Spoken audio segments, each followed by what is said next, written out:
Welcome to the Empowered Living Zone, where you can create the life you crave.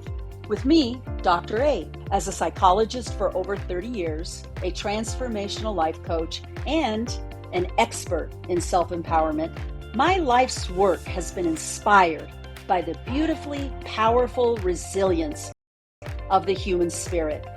We will share stories and successes of people who have not only overcome personal adversity, but have used their traumas and hardships courageously as a springboard into greatness. Create positive transformational shifts on your way to achieving phenomenal success. Get ready to level up as you move beyond the challenging terrain of your life's journey into the empowered living zone. Ignited by spirit, fueled by purpose, and guided by vision, the Empowered Living Zone show starts now. Hello, everyone. I'm Dr. A, and you are listening to the Empowered Living Zone on Transformation Talk Radio. And with me today is Dr. Pat Baccili. She will be my guest. Dr. Pat Baccili is an international award-winning talk radio host, TV commentator, certified career and belief coach, dynamic seminar leader and inspirational speaker, award-winning author and researcher, and the CEO and owner of a successful inspirational company, Unlimited Possibilities Now. Dr. Pat is well respected in her various roles in the human potential field, and she has received numerous awards for her empowering message on the radio. I am deeply grateful and honored to have Dr. Pat join me today. Welcome, Dr. Pat. It's so great to be here, and I'm excited about this topic. I mean, you and I were getting a little fired up even before we started to talk about it. But I think that, you know, when I took a look at a couple of things that happened this week, it was very, very clear to me how important this topic is today and what this topic is about for the people that don't value themselves. They don't value their life experiences. They think unless I got something at the end of my name, I'm not worthy. Mm-hmm. Yep, we are going to dive into this whole idea. It's interesting. This is the final, not last but least, final element of my belief about what self-empowerment is, Dr. Pat, and that is lived experience and what it's about. And I think, we all have it wrong. We really don't get it when it comes to life experience. I think we get caught up in what we think it is, and we really get misled. We mislead ourselves down this path of what life experience is. And I want to talk about this. It's funny. I'm kind of chuckling to myself a little bit because I've gotten feedback from my listeners, and one of the things that they say is, I love how excited and passionate you are. And I'm thinking about, I'm really excited about this topic. And so I don't know if it's possible for me to get more excited, but I really am excited about this, Dr. Pat. And, before we dive into this whole idea of experience, life experience, and, I referred to it as lived experience, and I'll explain that later on in our talk. Before we do that, because I know we're several episodes in, and for those listeners who may be joining us for the first time, or for the listeners who've been following us and just need a really quick refresher, I want to do a real quick refresher, and that is, how I started my podcast and my talking about self-empowerment and what I believed it was. And I had three elements of self-empowerment. And the first element that we discussed was the element of our essence. We can call this whatever we want to call it, whether it's our higher self, our soul, our true self, it doesn't matter. I referred to it as essence. And essence is really our personal connection to the greater intelligence, universal intelligence, spirit, whatever you want to call it. It's our connection. And that's a really important element of self-empowerment. And then the second element that we unpacked, Dr. Pat, was the element of ego. And ego is a very fundamental part of our psychological anatomy. It is our conscious awareness. It is what we experience as I, or the self. And the ego is kind of the middleman. The ego is the middleman that is responsible or is, kind of managing the transactions between what's happening inside and what's happening outside. Another important job of the ego is the vehicle for which essence or our true self expresses itself. Okay. I also made the distinction between ego and mind. Mind is different. It's all, ego is within the mind, but mind is really the thing that is responsible for perceiving, for thinking, for reasoning, for feeling. And the conscious awareness is the observer of this information. And so I wanted to do a real quick recap on that before we dive into lived experience. That's great. Yes. All right. So let's go into lived experience. What in the world do I mean by lived experience?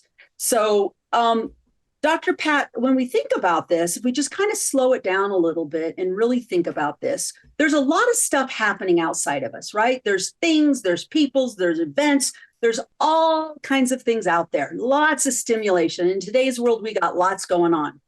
And quite frankly, it's not an experience until we actually take outside of us. We take that inside of us. So we take it into our being. Well, how do we take it into our being?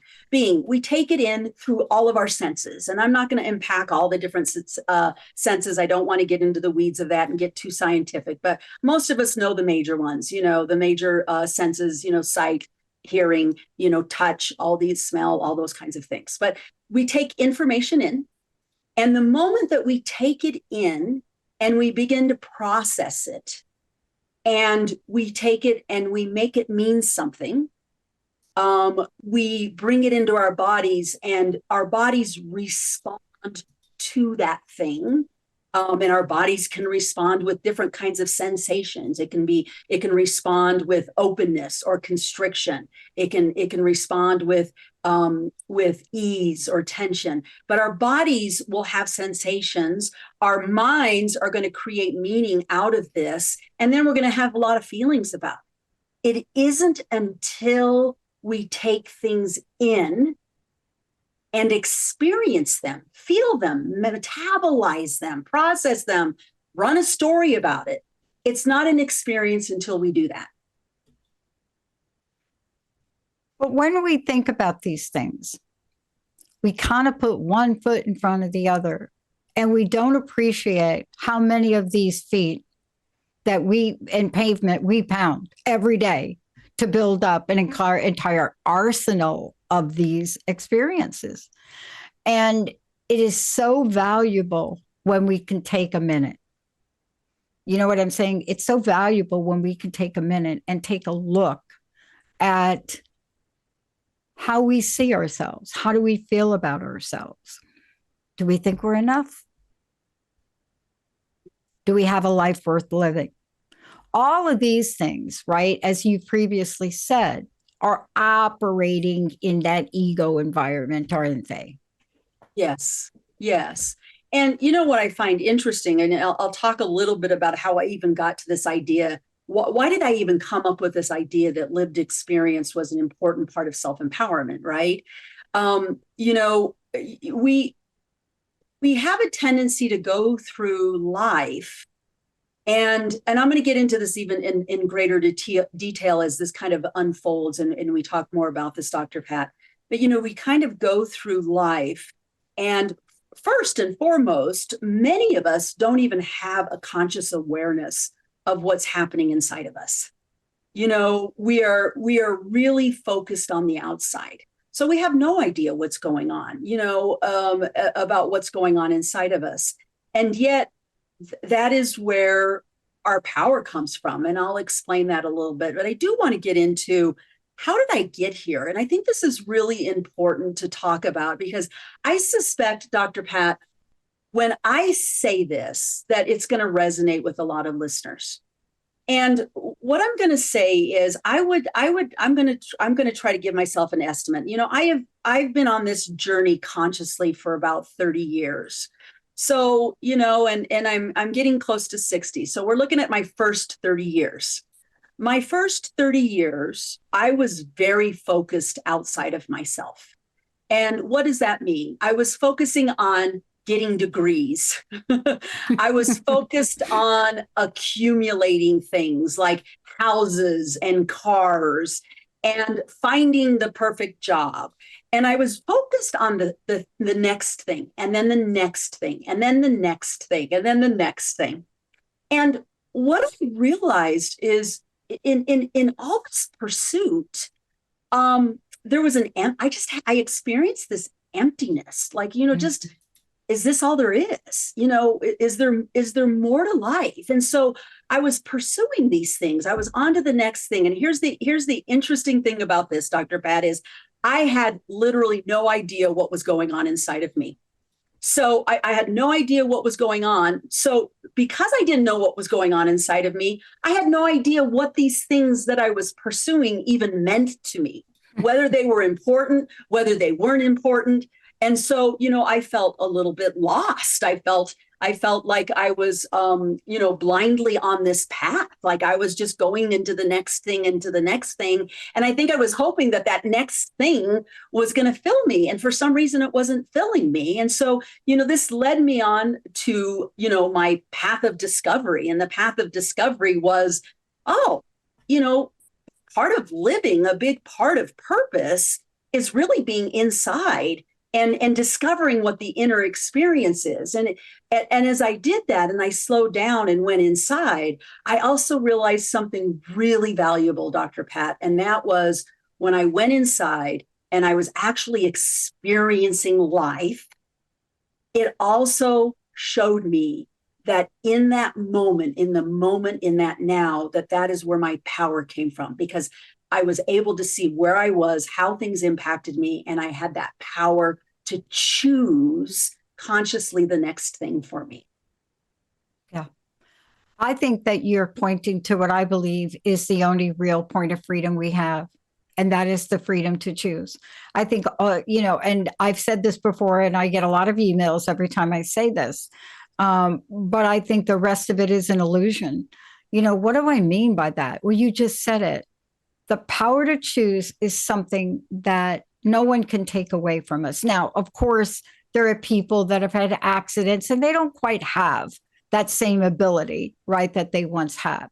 But the power to choose is such an important point of freedom. And now we understand, in the way you just beautifully described it, is we can choose how we are in the world. We can choose how we think in the world. We can choose how we emote in the world. And we can choose what we spiritually believe.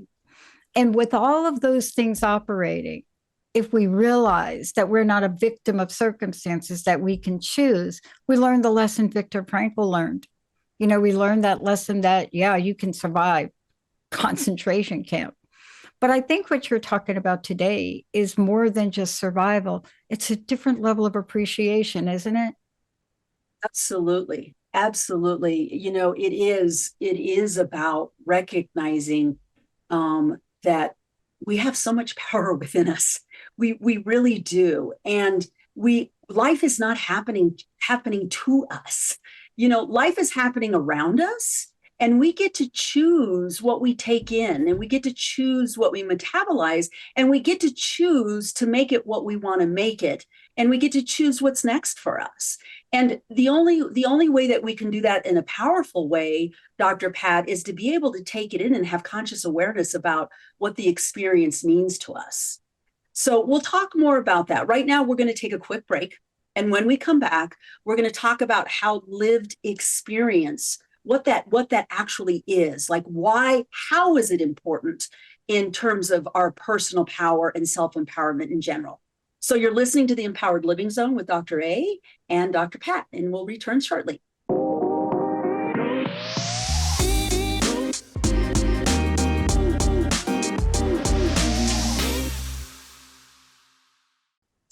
We're back on the Empowered Living Zone with me, Dr. A, and Dr. Pat. And so we're going to go into the how. How is lived experience important? And we ended our last segment, Dr. Pat, with something that I just want to say again. I think, and it it's important, it's necessary, because this is one of those golden nuggets in life. And quite frankly, I'll be real transparent with this, Dr. Pat. There are many times, and I'm talking now, present day times, that I will say this to myself. When there is something going on in my life and I am experiencing challenge, and I get into that kind of that fight or flight, kind of slide into that victim place where things are happening to me, I will literally say, I have a choice right here, right now. And what am I going to do? What am I going to choose to do? And so again, why, what is it about lived experience? How is that important to empowerment? Number one, and most important truth is personal power comes from the capacity to choose. We, as you said, Dr. Pat, we always have a choice, and nobody can take it from us. Nobody can take that. And I want to add to that, in order to choose wisely and powerfully, we have to know where we are and what we feel about a particular thing, event, or person. And the only way that we can know is to bring it into our being and process it. We have to do that.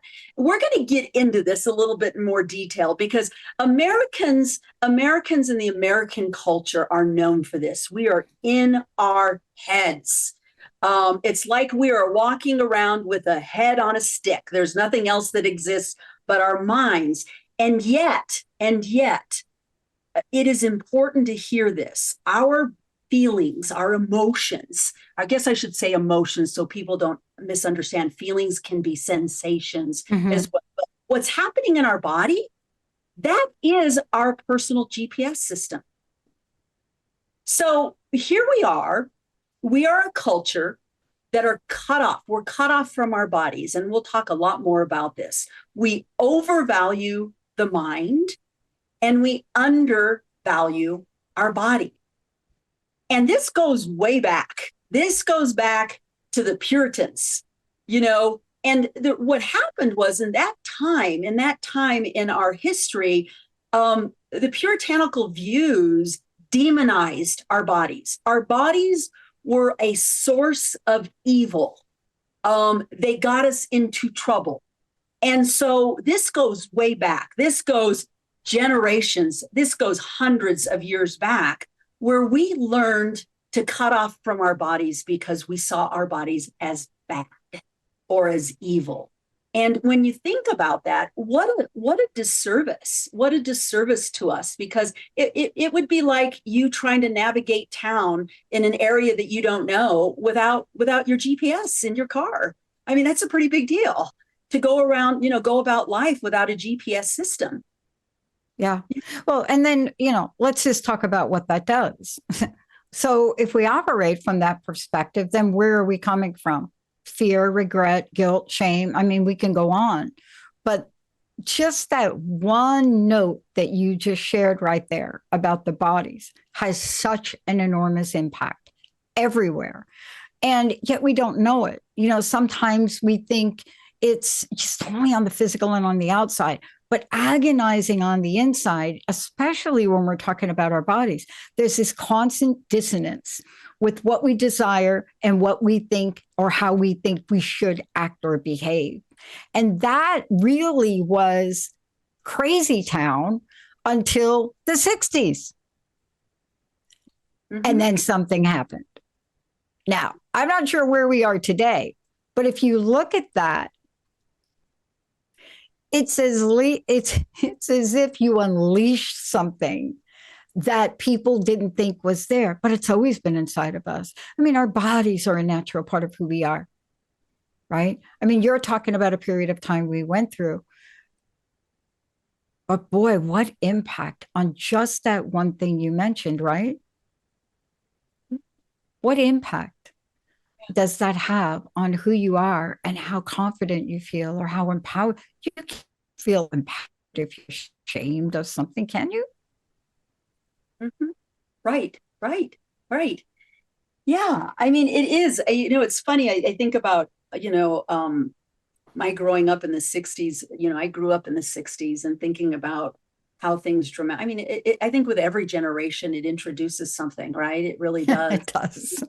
I look at present time. I'm excited about some of the things that I'm seeing in the present time. Like, for example, even in my field of psychology, there is such a thing now that's called somatic experiencing, somatic therapy. Well, what is it? It's all body focused therapy. So we're finally coming full circle, and we're beginning to appreciate. And I'm saying we're just beginning. We're beginning to appreciate the wisdom and the beauty of our bodies and what they do for us. And it's interesting because even though we're just at the beginning of this, and as I've mentioned before, I've been practicing for 30 years, and I will tell you that what I have experienced, what I've witnessed with my clients, is there's almost a terror around their bodies. Like they're terrified of their own bodies. And I've witnessed this in so many ways. Like I don't know how many times I've heard clients say, "Oh, I don't want to feel that. Oh no, I'm pushing that down. I'm pushing that down. I'm getting as far away from that as I possibly can." Or how many times I've sat with a client and, their true confessions are, I'm coming off of work and I'm stopping at the liquor store to get myself a bottle of wine because why? I don't want to feel. Or I think today's time, we're distracted. I mean, there's so many things to distract ourselves, and it's taking us, I mean, literally, it's what it's doing is it's taking us away from our internal experience. It's allowing us to avoid what is happening in our bodies. And as a result, and as I said this before, it's like we are not operating from the neck down. It's all up in the head. And when we're in our head, yeah, our minds are processing things and they're putting meaning to things, but our experience is in our body. It's in our body. And so we're numbing out, we're pushing away, and we are completely disconnected. And, it's something I say to my clients all the time. And I hope you appreciate this, Dr. Pat, because this whole pushing down. And I always say to my clients, you can do that. You can do that, but the body's going to win at some point. And it's like taking, being a kid and being in a swimming pool and taking one of those big inflated beach balls, and you play the game of trying to put the beach ball under the water and it pops right up and knocks you in the head. That's what happens. Eventually, that's what's going to happen. We can only avoid for so long. Yeah. I mean, it is exactly what it does. And, I can't remember who said it years and years ago. I don't know, maybe about 10, 15 years ago, but it was an expression that is very important to what you're talking about. And it was this: everything is a tissue issue. Now, that's not a tissue that you wipe your nose with, a tissue like your body, like parts of your body. Everything is like that. And people they couldn't wrap their minds around it initially because we're so focused on everything is mental. Everything is mind, or everything. And we went through a phase, didn't we? Everything was emotional. There was a point in time where everything was emotional. And yet the body seems to be the stepchild of body, mind, spirit, and emotion. For some reason, we've done that.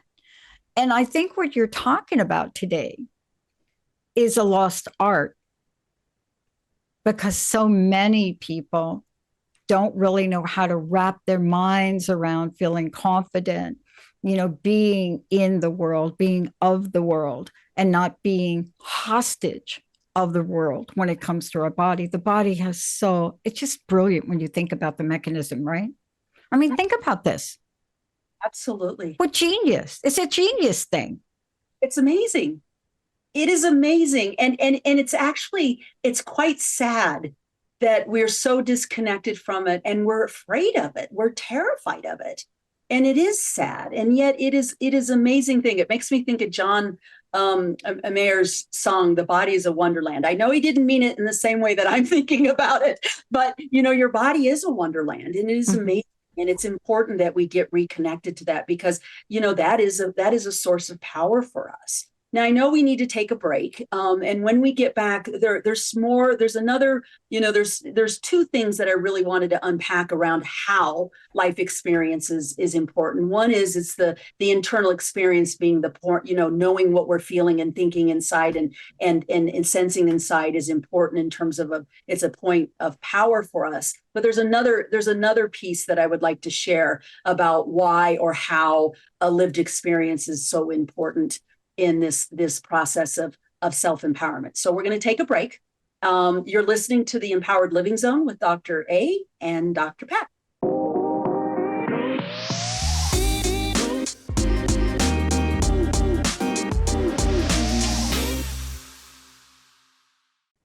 We are back on the Empowered Living Zone with me, Dr. A, and Dr. Pat. Before we get started, if you would like to inquire about the opportunity to work with me personally, or you would like to learn more about empowered living and psycho-spiritual transformational life coaching, you can reach me through my website at www.empoweredlivingcoaching.com. That's www.empoweredlivingcoaching.com. So, Dr. Pat, I wanted to talk about one more thing about how, and then we're going to get into something that I think is going to be really interesting talk, and I'm excited about it. And if we don't finish it, there's always a part two. But before we get into that, again, I wanted to talk about one more thing when it comes to the how, why, and how lived experience is important in terms of self-empowerment. We talked about the point of power in terms of choice, but the other thing to consider is that when we take in experience and we actually metabolize them, we fill them, we bring them in and we fill them deeply, we are filled up. We are filled up with experience. And when we're filled, our lives are more rich and fulfilling. Now, here's an interesting thing. There's a lot of research out there that links positive psychological states to the sense of empowerment. Okay. And these are the ways in which they're linked. One, when we feel empowered, when we feel fulfilled, we experience more joy and happiness. And when we feel fulfilled and we are happier, we also feel more empowered. Okay. And what's interesting is it's like a feedback loop. The happier we are, the more empowered we feel. The more empowered we are, we feel we have the power to choose, the happier we are. So there's that feedback loop. Okay. It's also shown that it changes our mind state, our overall well-being, and our mindset shifts. And again, this is the positive loop between positive psychological states and the sense of empowerment. And so not only is it important that we take in information and we process and metabolize it because it helps us choose wisely, but as we do this answers my question 3 decades ago, Dr. Pat, when I was feeling empty. This was the answer. It was like when I stopped in the moment and really took things in, I was filled. I was content. I was happy. I experienced joy. And that made me more motivated. It made me more interested in life. And so it was just this really nice positive feedback loop.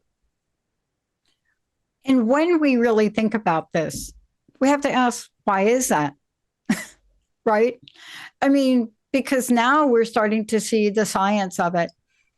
But from a common sense point of view, perfect. It is really a common sense perspective. But then again, we just so look on the outside, don't we? Yes. It's like, oh, look, she's got that shiny new object right there. I want that. Do we really? You really want that?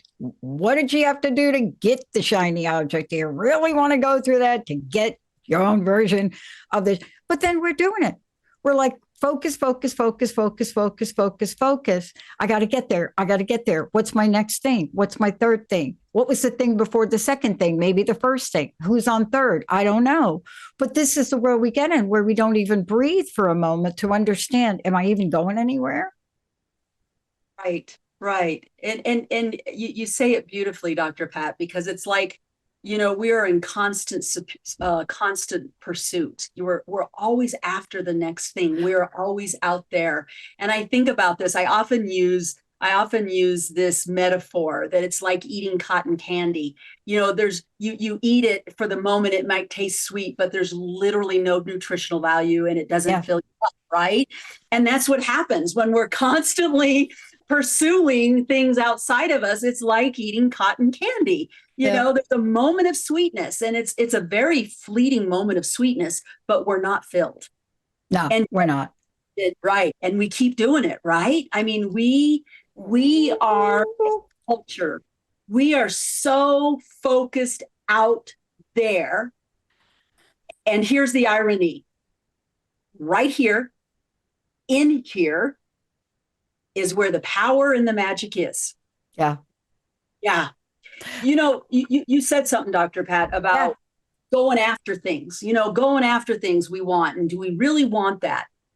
It's a shiny thing. It's like somebody has a shiny thing. It's like, I call it my shiny thing obsession. It's a shiny thing. It doesn't matter what it is. It's probably not even shiny, but it seems shiny because you got it. And I want that, what you have, whatever that is. You make it look so good. And yet, what the heck did you have to go through, Dr. A, to get it? Right. But you see, it is that thing because the outside is so appealing. How can I get more from the outside so I can fill the hole on the inside? Isn't that the illusion? That's the illusion of what I call faux fulfillment. It's like faux. It's like a faux fulfillment. It's not like real. It's like, but it feels like we're doing it. Oh, that next promotion. Ooh, that next. Wait a minute. I got 200 social media people following me. Really? Okay. Well, I really want 1 million. Okay. Why? But you see, the idea to search, we're in search. It's not like Star Trek. This is not like the final frontier. Space is not like the final frontier. We have a giant space inside of us, and we keep trying to fulfill it with cotton candy. I'm sorry. I boiled the whole show down to that statement. Don't you love it? That's got to be a clip we pull. I mean, we've got this giant hole. I don't know when we realize it. I don't know, Dr. Ray, if it's the point in time. Okay, I'm going to tell you. I'm going to just give you this little short story. Over the weekend, I can work every day of the week, 20 hours a day. There's no question about it. And I can be very focused on it. But this weekend, it was beautiful here. It's been raining like a million days, but it was beautiful here this weekend. So Saturday, I don't care what the weather is, I go play the table tennis. But Sunday, I said to Linda somehow, I said, help me do something out in the yard. But this is the experience. We go get ready to go, and we're taking a moment with the coffee, and we're looking, and Linda sees a rabbit in the yard, a giant brown rabbit. And Linda says, now this is a moment in time that everybody should stop. Who owns that rabbit? And I said, what do you mean? It's a rabbit. She said, no, that looks like a pet rabbit. And I said, okay, well, why does that? She says, look at the size of that rabbit and look at the color of that rabbit. And I said, no, Linda. She says, but look at it. It's just sitting there. And just go out. I go out. So here I go. I go out to see if the rabbit's going to stay there. And the rabbit's eating. You see, this is a rabbit demonstrating what it means to be in the present moment and not really caring what I do, what Linda does, any of it. See, this was a perfect example. And I said, Linda, it's a Pacific Northwest rabbit. They're very big and they are brownish color. She I know she thought this rabbit was so well behaved in the present moment, just chewing away on whatever it's chewing, that it couldn't be of nature. But you see, it was. And for that moment, both of us had a moment of fulfillment that wasn't cotton candy like. It just wasn't. It was a moment to stop. And of course, I did go out and I mean, I could have walked up to the rabbit and give it something to eat. I mean, I don't know why. But it was that moment where you stopped for a minute to appreciate something, albeit it wasn't a pet rabbit, but to appreciate something. And for 30 minutes, we were with the rabbit. 30 minutes. We didn't worry about what we were going to do. But you see, these are moments in time that are what you're talking about. We're talking about lived experiences that I can actually remember to tell you that story. 30 minutes. 30. That's 30 amazing. minutes. It was, well, first was 10 minutes with her trying to convince me it was a pet. Then finally saying, go out. She was like, go out there, go walk towards the rabbit. So I'm like, okay. So of course I'm not going to run towards. So I walked toward. So it did. It took me about 10 minutes to kind of walk around and not scare the rabbit. But I got to tell you, it was a perfect example of an entire book and a platform called what is it? Be Here Now or Power of Now, whatever it was that totally did. It was a perfect example. The rabbit demonstrated to us how to be in the present moment. And it's so funny that I'm talking about it, but I have to tell you how we approached the yard work was very different because of that. I'd like to hear more. I know we've got to take a quick break, Dr. Pat. When we think about it. Yeah, when we think about it. I'd like to hear what it did. Talking about lived experience. So let's take a break. You're listening to the Empowered Living Zone with me, Dr. A, and Dr. Pat, and we'll return shortly.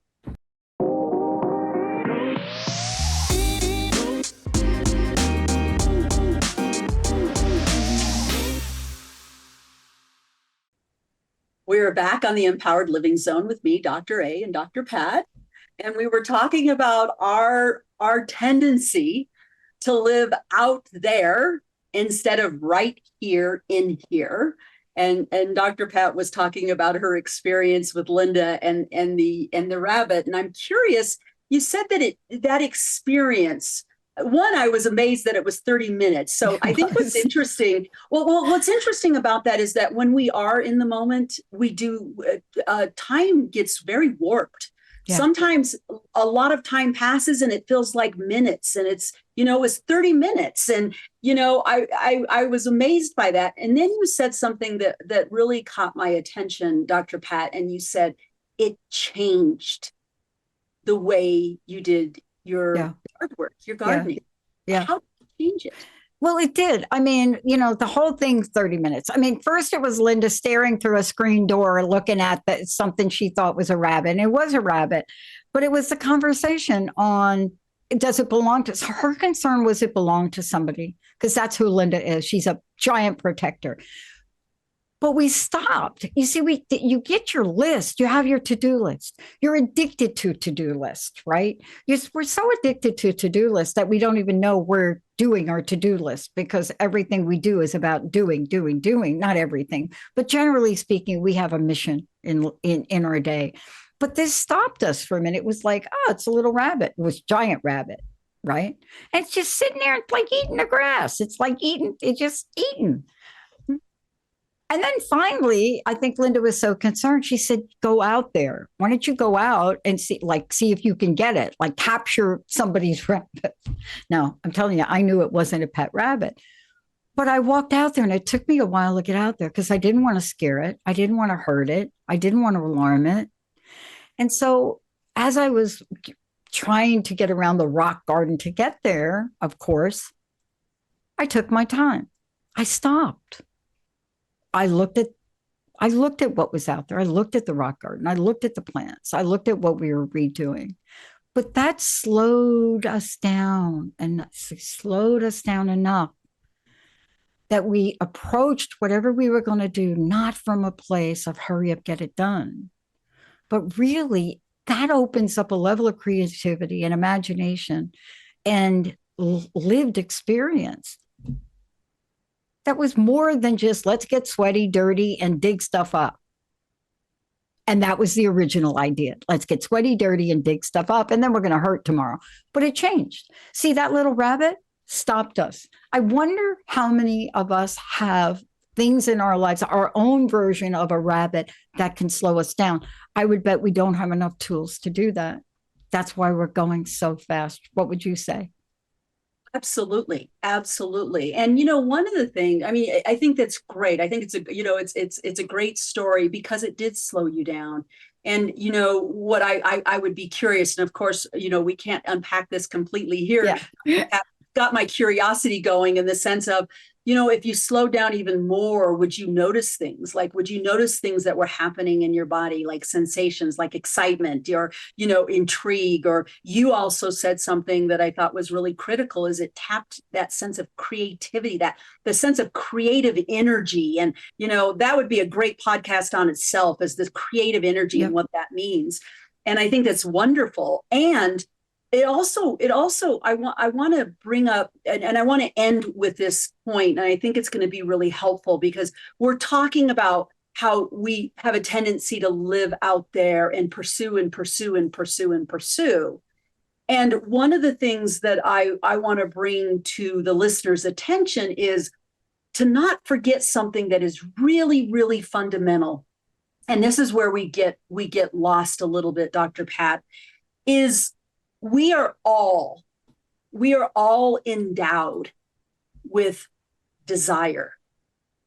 Okay, desire. And isn't it sad that from our forefathers, those old Puritans stamped this out of us. They stomped it out of us. No desire. Desire's evil. Yet desire is this thing that we have in us that pulls us toward things. Right? I mean, so there's nothing wrong with desire. It motivates us. It pulls us to something. What happens is we get confused into believing that desire is a destination, when in fact it's a journey. And it's the journey in which we experience the beauty and richness that life has to offer. The rabbit, right? So fulfillment doesn't come from getting what you want. It comes from the deep felt sense of experience, of going towards something you want. And the real life experience comes from the actual journey, the sensations, the feelings, the thoughts. And so I want to make this really clear. Desire is not a bad word. No. It's what pulls us into life. The mistake we make is we believe that's whatever we're going toward is the end game. And guess what? There is no end game in life. And depending on your beliefs, that might not even be the end game either. But I just want to make that really clear that, we get caught up in this trap of pursuit. But I also don't want to make desire a dirty word either.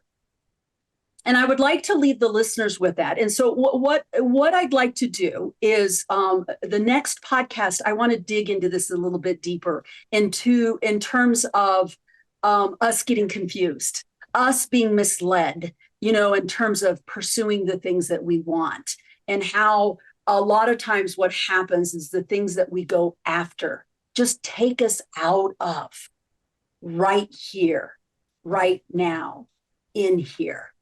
And I'd like to talk more about it. I think this is worthy of another discussion, Dr. Pat. What do you think? It is. And it's worthy of another discussion for several reasons. I'm not kidding when I said to you earlier that I really think what happened in 2023, we threw everything up in the air. And what I mean by that is it's not a bad thing. It was a good thing.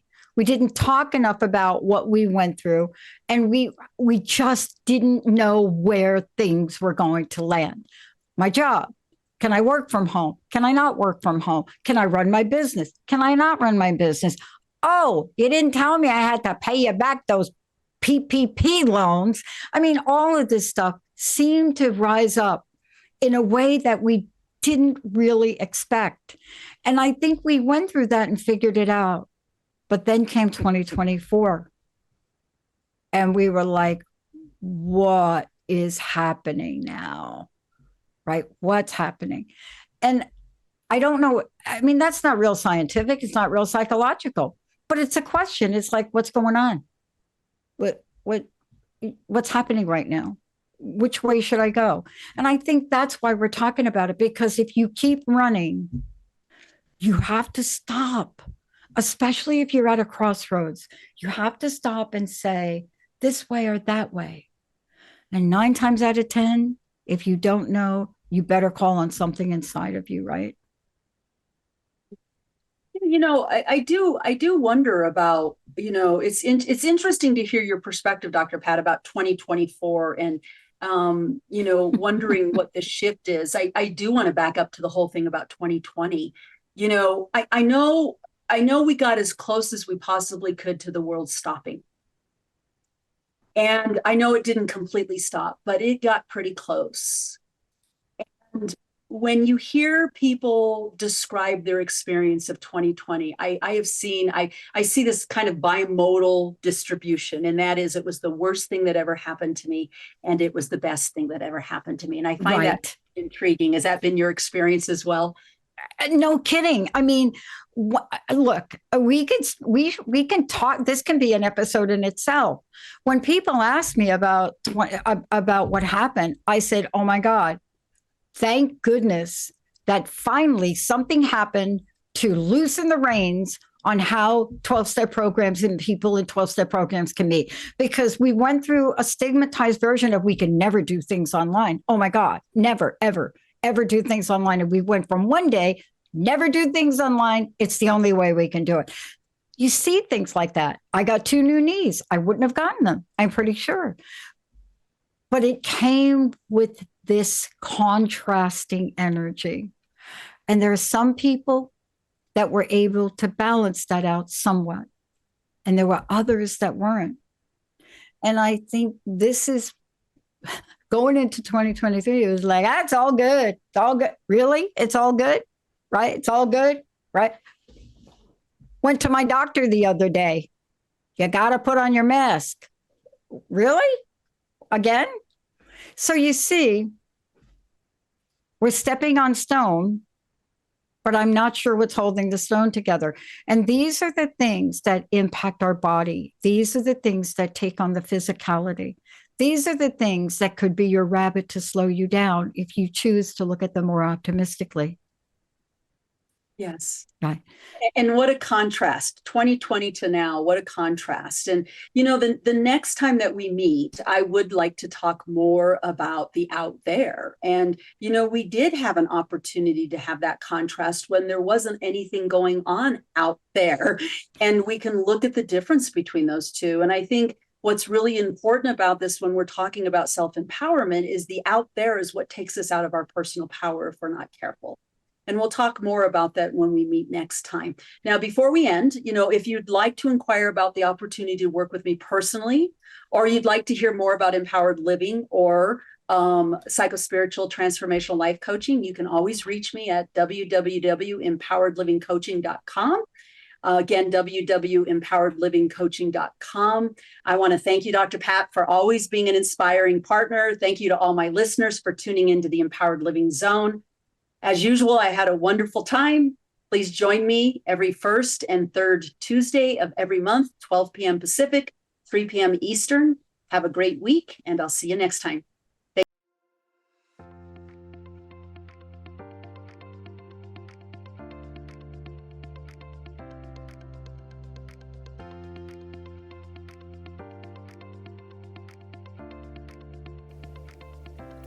Thank you for tuning in to the Empowered Living Zone show with me, Dr. A, to create the life you crave. Tune in on the first and third Tuesdays at noon Pacific time on transformationtalkradio.com and get ready for another show. Say yes to creating positive and empowering change in your life and move beyond life's challenging terrain into the zone of success. Be ignited by spirit, fueled by purpose, and guided by vision in the empowered living zone. For more information on how to do deep transformational work with me and to create the life you crave, visit empoweredlivingcoaching.com. That's empoweredlivingcoaching.com. See you next time.